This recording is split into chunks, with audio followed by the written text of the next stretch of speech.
Act में 1949 को बनाया गया है।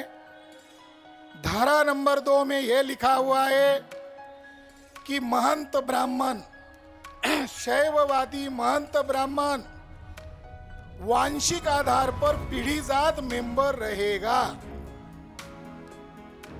अगर इसकी सादी भाषा में अगर व्याख्या करो तो इसका अर्थ निकलेगा महंत ब्राह्मण महाबोधि महाविहार का मालिक है, इसलिए एक्ट जलाया है। महंत ब्राह्मण का कंट्रीब्यूशन क्या है कि पीढ़ी जात वो मेंबर रहेगा। वो शंकराचार्य को आदर्श मानने वाले लोग हैं। शंकराचार्य को तो मोहन भागवत आदर्श मानता है, आरएसएस के लोग आदर्श मानते हैं, क्योंकि आदि शंकराचार्य टेररिस्ट ब्राह्मण है, आतंकवादी ब्राह्मण।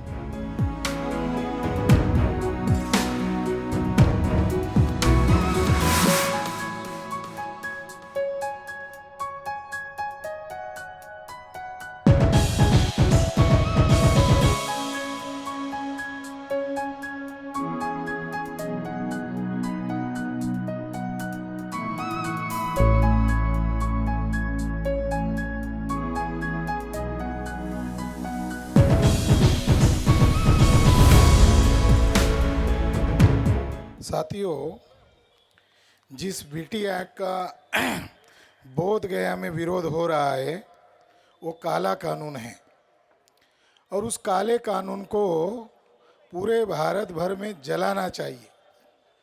जिस कानून की वजह से ब्राह्मणों का पवित्र भूमि बोध गया पर कब्जा है और ब्राह्मण लोग आज भी उस जगह को छोड़ना नहीं चाहते हैं, इसलिए इस सभा के और नागपुर के नाग लोगों के उपस्थिति में इस एक्ट को आज मैं जला रहा हूं।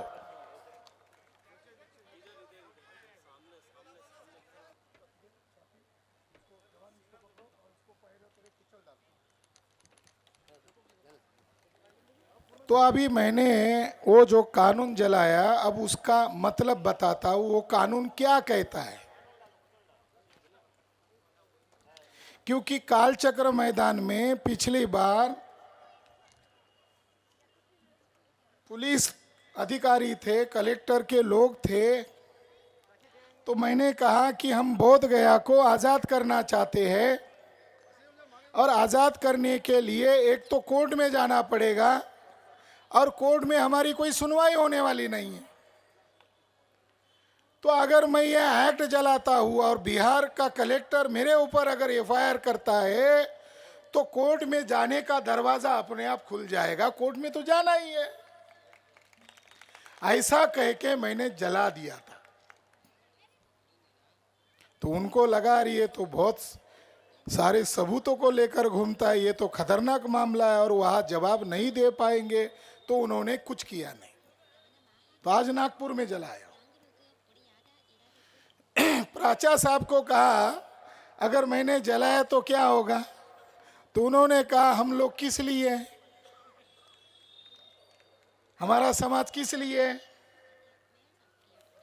तो साथियों, बीटी एक्ट में 1949 को बनाया गया है। धारा नंबर 2 में यह लिखा हुआ है कि महंत ब्राह्मण, शैववादी महंत ब्राह्मण वांशिक आधार पर पीढ़ीजात मेंबर रहेगा। अगर इसकी सादी भाषा में अगर व्याख्या करो तो इसका अर्थ निकलेगा महंत ब्राह्मण महाबोधि महाविहार का मालिक है, इसलिए एक्ट जलाया है। महंत ब्राह्मण का कंट्रीब्यूशन क्या है कि पीढ़ी जात वो मेंबर रहेगा। वो शंकराचार्य को आदर्श मानने वाले लोग हैं।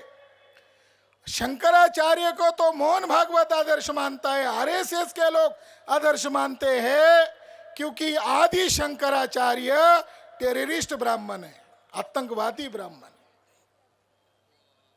और शंकर दिग्विजय नामक ग्रंथ में यह लिखा हुआ है कि आदि शंकराचार्य ने भिक्षुओं का वेश धारण किया, डुप्लीकेट भिक्षु बने और ओरिजिनल भिक्षुओं का गले काटकर हत्या किया। इसलिए आदि शंकराचार्य की फौज को प्रछन्न बौद्ध कहते, डुप्लीकेट बौद्ध, हत्यारे लोग हैं ये। और जिन्होंने भारत में बौद्ध धर्म को खत्म करने के लिए हिंसा अभियान चलाया, वो ब्राह्मण इसका पीढ़ीजात मेंबर रहेगा। इसका मतलब है कि ये कानून महंत ब्राह्मण को मालिक घोषित करता है, इसलिए इसको जलाना जरूरी है। धारा नंबर 10 में लिखा है ड्यूटीज ऑफ बीटीएमसी। बोध गया टेंपल मैनेजमेंट कमिटी का कार्य क्या रहेगा? उसमें स्पष्ट लिखा हुआ है कि पूजा अर्चना करना और पिंडदान का समुचित निष्पादन करना ये समिति का कार्य रहेगा। पिंडदान काय के लिए कर रहे हो? मरने के बाद। वो जगह मरने की जगह है या मुक्त होने की जगह है? वो तो बोधि ज्ञान है। कितना घृणित अपमान है। बीटी एक्ट जिन ब्राह्मणों ने बनाया उन्होंने वहां पिंडदान का प्रावधान किया, और पिंडदान करना यह बौद्ध धर्म के लिए भयंकर अपमान है, इसलिए इस एक्ट को जलाना चाहिए। धारा नंबर 13 में लिखा हुआ है कि भले ही यह बौद्धों का स्थान है, लिखने वालों को मालूम था आज न कल ये लोग जगेंगे, फिर आंदोलन करेंगे, विवाद होगा, तो पहले ही लिख डाला यह बौद्धों का भले ही स्थान है, मगर कल जाकर हिंदुओं और बौद्धों में कोई विवाद होता है तो उसका समाधान न्यायपालिका में नहीं किया जा सकता, उसका समाधान बिहार राज्य का सीएम करेगा। ये कितना गुंडागर्दी वाला कानून है, ये तो गुंडागर्दी है। 2012 में वांगड़ी नामक एक नॉर्थ बंगाल सिलीगुड़ी के बुद्धिस्ट व्यक्ति सुप्रीम कोर्ट में याचिका लेकर गए। उनकी एक ही डिमांड थी कि ये जो 9 सदस्य में 4 बौद्ध है और 5 गैर बौद्ध है, तो उनकी डिमांड थी 9 के 9 बौद्ध होने चाहिए। 2012 में याचिका दायर की और 2018 में सुप्रीम कोर्ट के जज ने उस याचिका को खारिज करते हुए कहा यह जुडिशियल मैटर नहीं है, यह लेजिस्लेचर का मैटर है, यह विधिमंडल का मैटर है। कितने बदमाश है जजेस, ऐसा मिस इंटरप्रिट करने वाले, मिस इंटरप्रिट करने में ये लोग उस्ताद है। इसलिए इसका एक्ट को जलाना पड़ेगा। ब्रिटिशों के कानून को तुम मानते नहीं थे, तब तुम महान हो गए। जब हमारे होली प्लेस पर ब्राह्मणों का कब्जा किया जा रहा है, केवल कब्जा नहीं किया जा रहा है, आरएसएस और बीजेपी के साथ मिले हुए नीतीश कुमार केवल कठपुतली बने हुए हैं।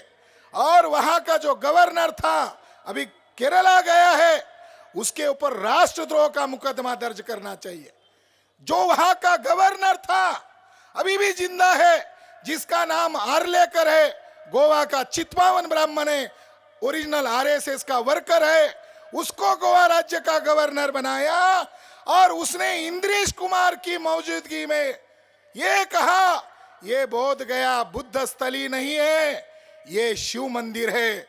जो ब्राह्मण चुपके से इसका गलत प्रचार कर रहे थे, आज गवर्नर की ये हैसियत कहां से आ गई? इंद्रेश कुमार कौन है? इंद्रेश कुमार आतंकवादी ब्राह्मण है, मोहन भागवत के बाद सेकंड है। 22 जगह पर बम ब्लास्ट के उसके ऊपर आरोप है। अजमेर शरीफ बम ब्लास्ट में आरएसएस के 3 लोगों को आजीवन कारावास घोषित किया गया है। इस आधार पर हम ये कह सकते हैं आरएसएस कोई देशभक्तों का संगठन नहीं है, आरएसएस आतंकवादी ब्राह्मणों का संगठन है। अजमेर शरीफ बम ब्लास्ट का फैसला कह रहा है। और इसी इंद्रेश कुमार को आगे करते हुए मोहन भागवत ने एक डुप्लीकेट संगठन बनाया।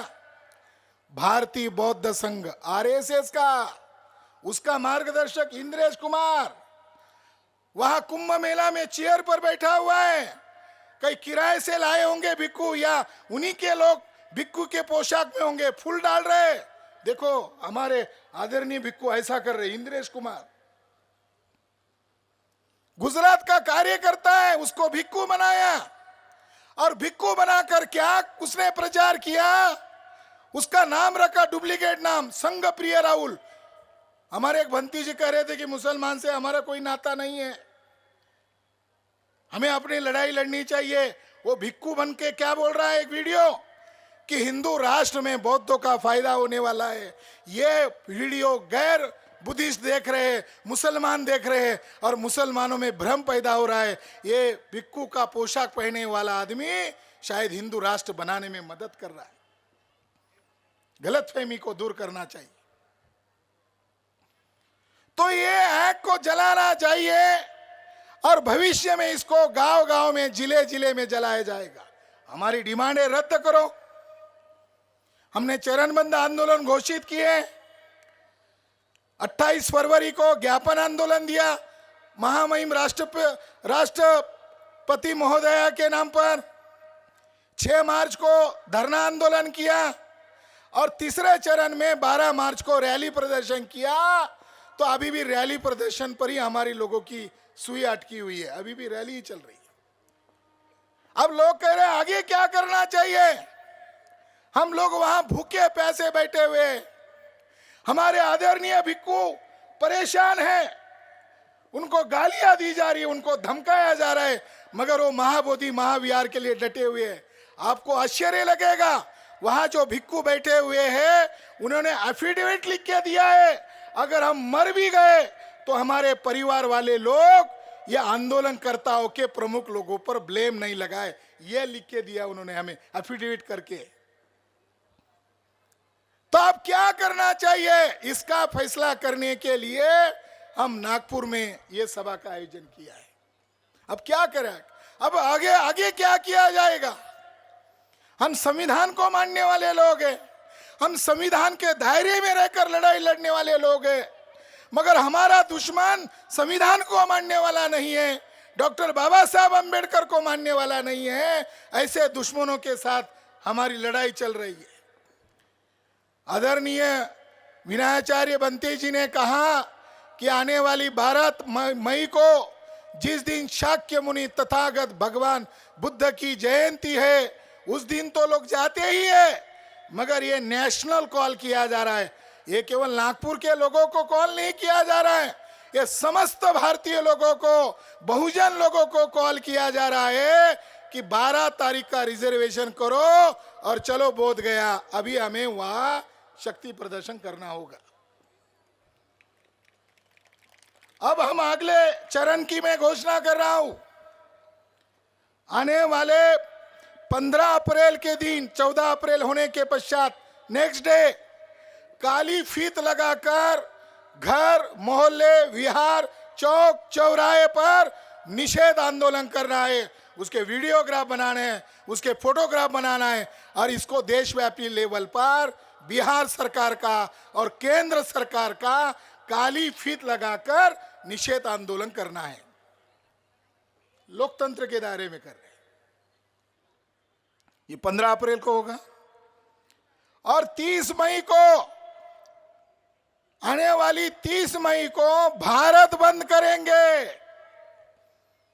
भारत बंद करना अब संभव है, कोई नेशनल मीडिया नहीं दिखा रहा है, ये सोशल मीडिया से ये देशव्यापी नहीं, अभी अंतरराष्ट्रीय मूवमेंट हो गई है। अगर वो मानते हैं ठीक है, नहीं तो 30 मई को हम भारत बंद करेंगे। लोकतंत्र में ये लड़ाई लोकतंत्र के बाहर नहीं है और संविधान के दायरे में रहकर कर रहे हैं। जनता को आवाज उठाने का अधिकार है। अगर 30 मई के पहले मानते हो तो ठीक है, नहीं तो भारत बंद। अगर नहीं मानते हैं तो आने वाले 29 जून को देशव्यापी स्तर पर जैसे कलेक्टर कार्यालय पर जाकर ज्ञापन दिया, उसी तरह पुलिस मुख्यालय पर जाकर जेल भरो आंदोलन करना है। हमने कोई चोरी नहीं किया, डकैती नहीं डाला, कोई अपराध नहीं किया। अपराध तो उन लोगों ने किया है, हमारे ऊपर कौन सी धाराएं लगाएंगे? तो आने वाली 29 जून को जेल भरो आंदोलन करेंगे, देशव्यापी लेवल पर करेंगे। और मैं यहां एक घोषित कर रहा हूं, हमारे पास इलीट क्लास है, बुद्धिजीवी वर्ग है, वकील है। हम इंटरनेशनल कोर्ट में महाबोधि महाविहार का केस जल्द ही सादर कर रहे हैं। प्राचा साहब कह रहे थे कि भारत में कोर्ट में करेंगे। मैंने कहा भारत के जजेस होते तो मान लिया जाता। जब ब्रिटिश काल था तो ब्रिटिश लोग कहते थे कि सबको जज बनाओ, मगर ब्राह्मणों को जज मत बनाओ। तो ब्राह्मणों ने पूछा क्यों मत बनाओ? तो ब्रिटिश लोगों ने कहा ब्राह्मणों के अंदर जुडिशियल कैरेक्टर नहीं होता है, उनके पास न्याय का चरित्र नहीं होता। वो लड़ना चाहते हैं, लड़े, हमारा समर्थन है, मगर इंटरनेशनल कोर्ट में वो टिक नहीं पाएंगे। और इस मौके पर यहां पुलिस विभाग है, खुफिया विभाग है, आरएसएस का मुख्यालय भी है और हमारा दीक्षा भूमि भी है। तो आज इस मौके पर उन लोगों को वार्निंग दी जाती है कि 11 मई के पहले बोध गया को मुक्त करो, अन्यथा हम आज ही तारीख घोषित करते हैं। आने वाले 2 अक्टूबर को दशहरा है, अर्थात अशोक विजयादशमी है। हम लाखों की संख्या में आरएसएस के हेडक्वार्टर पर मोर्चा लेकर जाएंगे, क्योंकि लड़ाई है। लड़ाई को लड़ाई के तरीके से लड़ा जाएगा। वो अन्याय के समर्थन में, हम न्याय के समर्थन में। मोहन भागवत को पूछने जाएंगे, आर्लेकर ने शिव मंदिर कहा, तुमने रोका क्यों नहीं? हम मोहन भागवत को पूछने जाएंगे, तुमने कहा था कि जाति ब्राह्मणों ने बनाई है, प्रायश्चित लेना चाहिए, अभी तक प्रायश्चित क्यों लिया नहीं? तो साथियों, 2 अक्टूबर ऐतिहासिक दिन रहेगा, अशोक विजयादशमी का दिन रहेगा और ये लड़ाई हम करेंगे। इसके लिए जो कीमत चुकानी पड़ेगी वो कीमत चुकाने के लिए हम तैयार हैं, क्योंकि ये देश हमारा है, संविधान हमारे बाप ने लिखा हुआ है। और इस संविधान के खिलाफ जाकर ये बीटी एक्ट हमारे ऊपर थोप रहे हैं, ये जाहिर धिक्कार करने वाली बात है। इस मौके पर कुछ जानकारी आप लोगों को देना चाहता हूं कि बोध गया आंदोलन केवल एक मंदिर को मुक्त करने का आंदोलन नहीं है, ये भारत को बचाने का आंदोलन है। ब्राह्मण लोगों ने क्या खेल शुरू किया? हिंदू मुसलमान ये झूठ लड़ाई है, काल्पनिक लड़ाई है। असली दुश्मन मुसलमान नहीं है, असली दुश्मन बहुजन लोग हैं। ब्राह्मण मुसलमान को टारगेट करते हैं, मुसलमान प्रतिक्रिया करता है और प्रतिक्रिया को देखकर एससी एसटी ओबीसी हिंदू बनता है, प्रतिक्रिया से हिंदू बनता है और ब्राह्मण देश का शासक बनता है। ये हिंदू मुसलमान खेल नहीं है, ये अल्पसंख्यक विदेशी ब्राह्मणों को भारत का हुक्मरान बनाने का एक गेम है। असली लड़ाई क्या है? असली लड़ाई बौद्ध धर्म बनाम वैदिक ब्राह्मण की है। इस देश के शेड्यूल कास्ट के लोग, शेड्यूल ट्राइब के लोग, अदर बैकवर्ड कास्ट के लोग, नॉमिनिक ट्राइब के लोग, इनके पुरखे बौद्ध थे।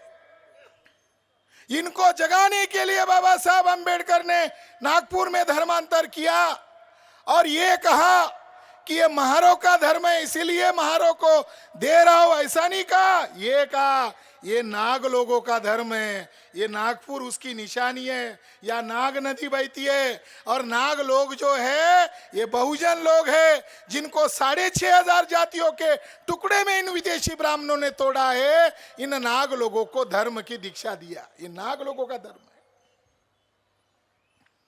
मैं हिंदू मुसलमान की लड़ाई काल्पनिक क्यों कह रहा हूं?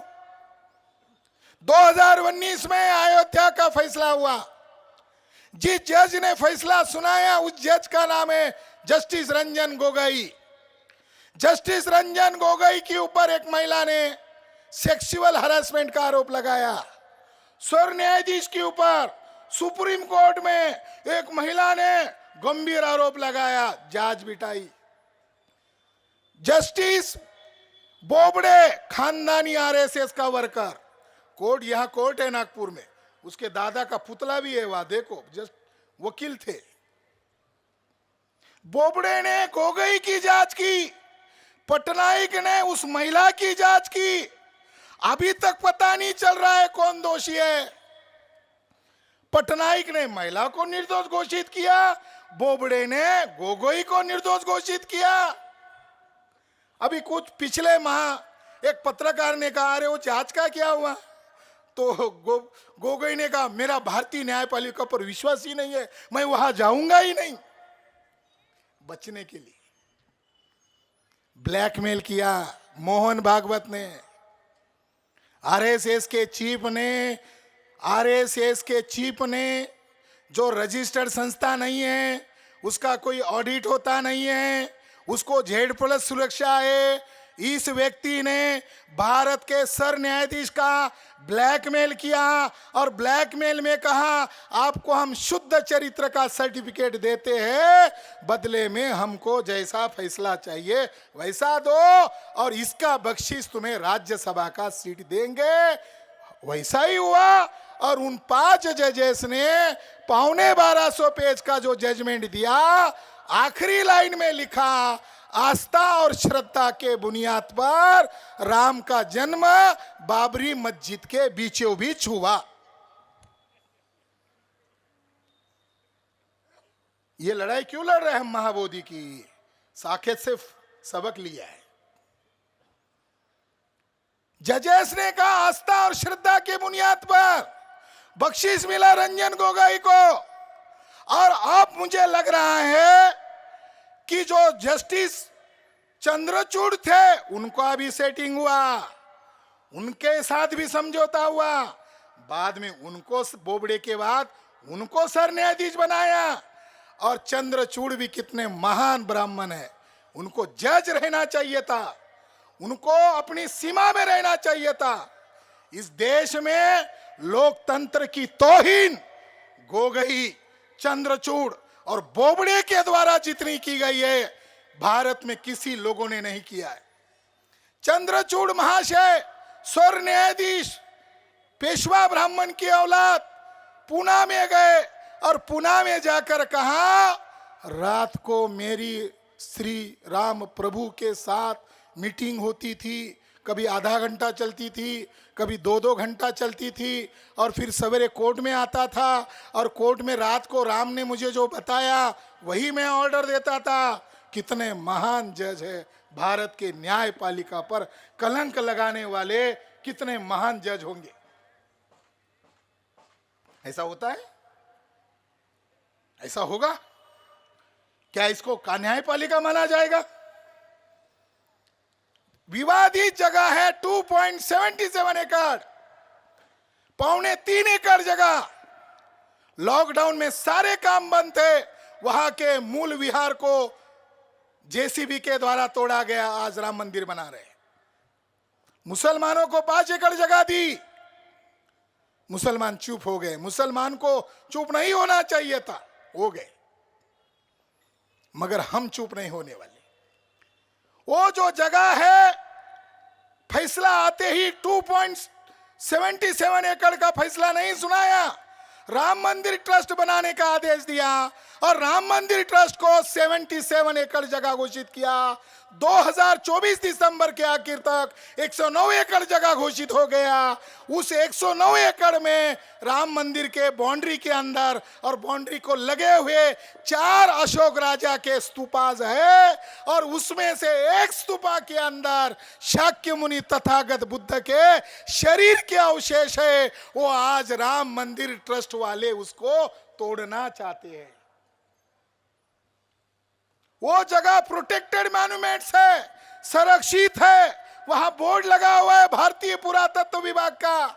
मगर साथियों, आज वो जगह ब्राह्मणों के नियंत्रण में गई है, इसलिए बोध गया को बचाने के लिए मैदान में उतरना पड़ रहा है। उस स्तूपाज को बचाया जा सकता है। उस स्तूपा के बारे में लोगों को जानकारी नहीं है। बुद्ध साकेत में 6 वर्ष रुके थे और वहां पर उनको एक संगाराम दान मिला था, और अशोक राजा ने 4 बड़े स्तूप बनाए थे। जहां पर राम ने आत्महत्या की है वहां एक घाट है, कहते हैं कि राम उसमें डुबकी मारा, उसके शिष्य उसके पीछे गए और सीधा स्वर्ग चले गए, इसलिए वहां डुबकी मारने की आज भी परंपरा है। उसकी सीढ़ियां चढ़कर आप ऊपर आओगे तो वहां एक मंदिर है, उस मंदिर का नाम नागेश्वर नाथ टेम्पल है, और उस नागेश्वर नाथ टेम्पल का भारत का एकलौता शिवलिंग है जिसको कमल की पंखुड़ियां है। शिवलिंग को कभी कमल की पंखुड़ियां नहीं होती है, मगर अयोध्या में अर्थात साकेत में जो मंदिर है, जो मंदिर बन रहा है राम मंदिर, कुछ मीटर अंतर पर एक मंदिर है जिसका नाम नागेश्वर नाथ टेम्पल है। उसका शिवलिंग को कमल की पंखुड़ियां है। पुरातत्वज्ञ भारत सरकार का रिपोर्ट कहता है वो कमल की पंखुड़ी वाला शेर स्तंभ का ऊपरी हिस्सा है, जो अशोक स्तंभ का लाट का ऊपरी हिस्सा है। इन विदेशी ब्राह्मणों ने उसको जमीन में उल्टा गाड़ दिया, अब उसको शिवलिंग के नाम पर पूज रहे हैं। कितने नालायक ब्राह्मण हैं कि जिन्होंने हमारे अशोक राजा के शेर को उल्टा जमीन में गाड़कर कब्जा किए हुए हैं। तो इसीलिए साकेत का मामला अभी विवादित बन गया है, हल नहीं हुआ है। उसको भी हम इंटरनेशनल कोर्ट में महाबोधि महाविहार के क्लब के साथ लेके जा रहे हैं। साथियों, महाबोधि महाविहार मुक्ति आंदोलन अनागारिक धर्मपाल जी ने शुरू किया था। श्रीलंका के वो भिक्खु थे, 1893 में भारत में आए, खंडहर बनी हुई जगह को देखा, महाबोधि नामक संस्था का निर्माण किया, और 1895 में वो शिकागो गए, अमेरिका गए, और वहां विश्व धर्म सम्मेलन का आयोजन किया। उस सम्मेलन में उनके साथ विवेकानंद भी गए थे। विवेकानंद कायस्थ जाति के थे, विवेकानंद ब्राह्मण नहीं है, वर्ण व्यवस्था में बाला साहब ठाकरे के जाति के, कायस्थ शूद्र। वहां वो हीरो नहीं हुए। आरएसएस ने उनके नाम पर युवक दिन घोषित किया और झूठा प्रोपेगेंडा किया, युवक दिन। असली हीरो बने अनागारिक धर्मपाल, जिसको भुला दिया गया। धर्म परिषद होने के तुरंत बाद अनागारिक धर्मपाल शिकागो से निकलकर जापान में गए, टोक्यो शहर में गए, और बौद्ध देशों ने उनको कहा कि हम आपको 18 फीट बुद्ध की मूर्ति भेंट कर रहे हैं, और उस महाबोधि महाविहार में जाकर रखो। अगर महंत या अंग्रेज इसको रोकता है तो हम लोग दुनिया के बौद्ध लोग भारत के ब्राह्मणों को भी देखेंगे और ब्रिटिश लोगों को भी देखेंगे। मूर्ति लाकर रखा, 40 लोग थे, उनके साथ उनकी माता थी, उनका जो महाबोधि सोसाइटी ऑफ इंडिया जो संस्था थी उसके अध्यक्ष महाथेरो सुमंगला भी वहां उपस्थित थे। उनके ऊपर जानलेवा हमला किया, बुद्ध की मूर्ति को फेंका गया, पूजा की सामग्री को लात से दूर धकेला गया। तो ब्रिटिश लोगों ने आईपीसी की धारा के तहत मुकदमा दर्ज किया, और 1895 में गया मैजिस्ट्रेट के सामने जस्टिस मैकफर्सन के सामने सारी सुनवाई शुरू हुई। महंत ने कहा मैं इस जगह का मालिक हूं, इसलिए मैंने इनकी पूजा को विरोध किया। तो महंत को पूछा कि सबूत क्या है, तुम इस जगह का मालिक हो? कोई ताम्रपट है, कोई अभिलेख है, क्या है तुम्हारे पास? तो उसने कहा मेरे पास पुराण है।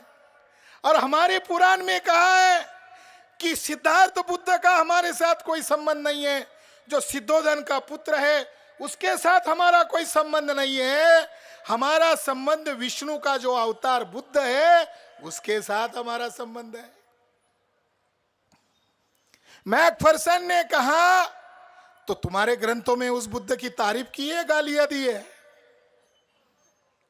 तारीफ तो करनी चाहिए। तो अलग अलग धर्म ग्रंथों को दिखाया। रामायण में बुद्ध को चोर कहा, अगर अवतार है तो चोर क्यों कह रहे हो?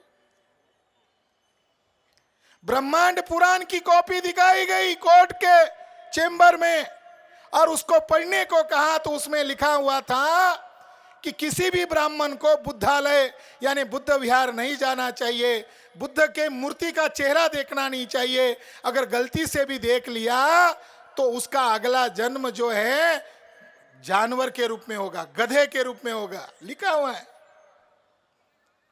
तो कोर्ट ने कहा अगर बुद्ध तुम्हारा विष्णु का अवतार है तो बुद्ध का चेहरा देखना पाप क्यों मान रहे हो? साथियों, वो सिद्ध नहीं कर सका, मगर उस कोर्ट से एक बात सिद्ध हो गई। राठौड़ सर, आप जो बुद्ध धर्म को ओबीसी में फैला रहे हैं, उस कोर्ट में यह बात सिद्ध हुई कि भारत के तमाम पिछड़े वर्ग के लोग पूर्वाश्रमी के बौद्ध है। महाबोधि महाविहार का जजमेंट कहता है। जगन्नाथपुरी बौद्धों का है। ये जो शंकराचार्य के जो 4 धाम है ये महाविहार है। ये इस कोर्ट से सिद्ध हुआ। आखिरी में उस जजमेंट में यह कहा गया कि इसको सूली पर चढ़ा दिया जाए तो भी कम है इस मंद को, इसको आजीवन कारावास दिया जाए तो भी कम है, मगर वो सन्यासी होने के नाते उसको 1 महीने का कारावास की सजा सुनाई देते हैं और 100 रुपए का जुर्माना देते हैं। अगर 100 रुपए का जुर्माना नहीं दिया तो 15 दिन की ज्यादा जेल होगी। तो आज महंत ब्राह्मण उछल रहा है। महंत त्रिवेणी गिर ने पिछले सप्ताह में मीटिंग किया, प्रेस कॉन्फ्रेंस किया, अपनी कोठी में किया, और जिसमें उसने डायरेक्टली इनडायरेक्टली आरएसएस का जिक्र किया। वो कह रहा है कि यह महाबोधि महाविहार केवल बोध गया का मामला नहीं है, यह समस्त हिंदुओं का मामला है, यह समस्त भारतीय हिंदुओं का मामला है। हम बैठकर फैसला लेंगे मगर हम बौद्धों के हवाले नहीं करेंगे। इसका मतलब है महंत के पीछे आरएसएस है। अभी मेरा मैंने एक वीडियो बनाया। मुझे एक आश्चर्य लग रहा है कि नरेंद्र मोदी दीक्षा भूमि अचानक क्यों आए। मुझे आश्चर्य लग रहा था कि नरेंद्र मोदी नागपुर में क्यों आए, उसमें भी दीक्षा भूमि पर क्यों गए। अब दीक्षा भूमि से सीधा दिल्ली चले जाते तो मान लेते नरेंद्र मोदी ईमानदार है, बुद्ध के सामने गए। अब बुद्ध को गाली देने वाले, बौद्ध भिक्षुओं की हत्या का समर्थन करने वाले हेडगेवार के भी दर्शन करने गए। ये देखो नरेंद्र मोदी का दोगला चरित्र। एक तरफ बुद्ध के सामने शरण हो रहे हैं और कुछ मिनटों बाद, कुछ घंटे बाद बुद्ध को गालियां देने वाले हेडगेवार गोलवलकर का दर्शन लेने जा रहे हैं। ये नरेंद्र मोदी का दोगला चरित्र। मगर उन्होंने वहां रजिस्टर के अंदर एक संदेश लिखा हुआ है और किसी साथी ने मुझे वो संदेश भेजा। ये तो दीक्षा भूमि वालों ने हमको भेजना चाहिए था, उन्होंने नहीं भेजा, किसी दूसरे साथी ने भेजा। और उस संदेश में नरेंद्र मोदी नामक बीजेपी और आरएसएस के वर्कर ने, वो प्रधानमंत्री बाद में है, पहले वो मोहन भागवत को चरण छू रहा है तो वो उनके वर्कर है। उसमें उन्होंने लिखा सामाजिक समरसता लाना ये बाबा साहब अंबेडकर का उद्देश्य था। इसका मतलब नरेंद्र मोदी नामक जो आरएसएस का और बीजेपी का कार्यकर्ता है वो ये कहना चाहता है कि गोलवलकर और हेडगेवार का जो हिंदू राष्ट्र बनाना जो उद्देश्य था वही बाबा साहब अंबेडकर का लक्ष्य था। ये ऐसा लिखकर नरेंद्र मोदी ने महामानव डॉक्टर बाबा साहब अंबेडकर का तो अपमान किया ही किया है, मगर भारत के संविधान की शपथ खाकर प्रधानमंत्री पद का भी अपमान किया है। मैंने एक वीडियो बनाई, इंडस चैनल, एक सोशल मीडिया में आता है इंडस चैनल। उत्तर प्रदेश के व्यक्ति ने मुझे कहा कि मुझे सीआईडी विभाग नागपुर से फोन आया है, आपने वीडियो कहां से लिया? 5 मिनट का वीडियो है। और मैंने इस बात का खंडन किया कि बाबा साहब का लक्ष्य और हेडगेवार गोलवलकर का लक्ष्य एक नहीं है। मैंने सबूत के साथ नरेंद्र मोदी की टिप्पणी का विरोध किया, मगर टीवी चैनल वाले को धमकी दिया जा रहा है इसको डिलीट करो। मैं यहां से, यहाँ का जो सीआईडी विभाग है, यहाँ का जो पुलिस कमिश्नर है, उनको करबद्ध विनती कर रहा हूं, आप देश की सेवा करो, हम आपके साथ हैं, मगर आप आरएसएस की सेवा करो, हम आपके साथ नहीं रहेंगे। ये मैं जाहिर कर रहा हूं। यहाँ की पुलिस फडणवीस के इशारे पर काम कर रही है, यहाँ की पुलिस आरएसएस के इशारे पर काम कर रही है। आखिरी बात, किसी बनते ने कहा कि हमको हमारी लड़ाई लड़नी है, मुसलमान की लड़ाई लड़नी नहीं है। मुसलमान का डीएनए चेक हुआ, वो पूरा भारतीय निकला, शुद्ध स्वदेशी निकला, उनकी भाषा में शुद्ध देशी निकला। और ब्राह्मण का डीएनए चेक हुआ, 100% विदेशी निकला। तो हमें मुसलमानों का, शोषित भाइयों का समर्थन करने में हमें किस बात की लज्जा है, जिसका डीएनए हमारा डीएनए एक है। और उन मुसलमानों ने महामानव डॉक्टर बाबा साहब अंबेडकर को खुलना, जस्सोर, फरीदपुर, बोरीसाल, वेस्ट बंगाल से संविधान सभा में चुनकर भेजा। हम मुसलमान के साथ खड़े रहेंगे और उनका जो कर्जा हमारे ऊपर है उसको चुकता करेंगे। उनके कारण संविधान बना हुआ है। ये आरएसएस के लोग, मुसलमानों को भी समझना है कि आरएसएस के लोगों से सावधान रहो। मौलाना इलियासी को आगे लिया है और मौलाना इलियासी के द्वारा एक नया धर्म की स्थापना करने वाले ये लोग, यानी मुसलमानों के ईमान पर खतरा मंडरा रहा है। मौलाना इलियासी से सावधान रहो। ये मोहन भागवत ने एक डुप्लीकेट संगठन बनाया है और उस संगठन का नाम है मुस्लिम राष्ट्रीय मंच। उसका हेड है इंद्रेश कुमार, जो आतंकवादी है। सावधान रहो, ये मुसलमानों का संगठन नहीं है, ये आरएसएस का डुप्लीकेट संगठन है। ईसाइयों का संगठन बनाया ईसाई राष्ट्रीय मंच, सिखों का संगठन बनाया, बौद्धों का डुप्लीकेट संगठन बनाया भारतीय बौद्ध संघ। जिन आठवले साहब का जिक्र किया गया, 2017 में दिल्ली में अधिवेशन हुआ, भारतीय बौद्ध संघ का अतिथि आठवले साहब थे, अध्यक्ष मोहन भागवत थे। ये वो लड़ाई कितनी खतरनाक हो रही है। तो हमें इन लोगों से सावधान रहना है। ब्राह्मणों का डीएनए विदेशी है, इसलिए उनको किसी भी जगह पर कब्जा करने का कोई नैतिक अधिकार नहीं है। ब्राह्मणों का डीएनए का नाम है R1A1, ब्राह्मणों के डीएनए का नाम है R1A1। और भारत के SC ST OBC, नॉमिडिक ट्राइब और माइनॉरिटी में मुस्लिम, सिख, जैन, बुद्धिस्ट, ईसाई, इन सभी लोगों का डीएनए का नाम है L3MN। भारतीय बहुजनों का डीएनए का नाम है L3MN। हमारे लोग फलाना प्रसन्न गाड़ी पर लिखते रहते हैं। मैं आपको कह रहा हूं, आपके गाड़ी पर इतना लिखो L3MN डीएनए जिंदाबाद। लोगों को पता तो चलेगा ये कौन सा बाबा आ गए। फलाना प्रसन्न लिख रहे थे, अब L3MN लिखो और नीचे लिखो डीएनए जिंदाबाद।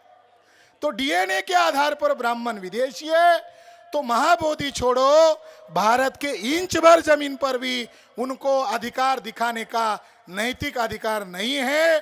अगर ब्राह्मणों को बुरा लगता है तो भारत की किसी भी न्यायपालिका में चले जाए, कुछ ज्यादा डिबेट करने की जरूरत नहीं है।